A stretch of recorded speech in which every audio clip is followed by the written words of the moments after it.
Next வீடியோவில் சொல்லலான்னு சொல்லியிருந்தேன்ல, அதுக்கப்புறம் எப்படியும் பாடுபட்டு கஷ்டப்பட்டு போயிட்டு எல்லாம் ஜாலியாக ஃபேமிலி பார்த்துட்டு எவ்வளோ என்ஜாய்மெண்ட்டாக இருந்துச்சு. எல்லோரையும் பார்த்த உடனே எல்லாம் ஒரே இடத்துல ரொம்ப நாள் கழித்து மீட் பண்ண மாதிரி இருந்துச்சு. அதுக்கப்புறமா சாப்பிட்லான்னு சொல்லிவிட்டு நானும் எங்கள் அக்காங்களை போய் உட்காந்துட்டோம். அப்புறமா போயிட்டு எல்லாம் சாப்பிட ஆரம்பிச்சிட்டோம். சாப்பிட்டு கிண்டல் பண்ணிகிட்டு இருந்தோம் எல்லோரும்.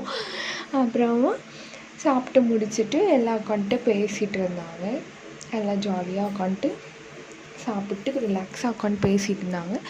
அதெல்லாம் பார்த்து முடிச்ச பின்னாடி நாங்கள் எல்லாம் கிளம்பிட்டோம். கிளம்பும்போது சரி எல்லோரும் ஞாபகமாக ஒரு பிக்ஸ் எடுத்துக்கலாம் அப்படின்னு சொல்லிட்டு ஃபோட்டோ எடுத்துகிட்டு இருந்தோம்.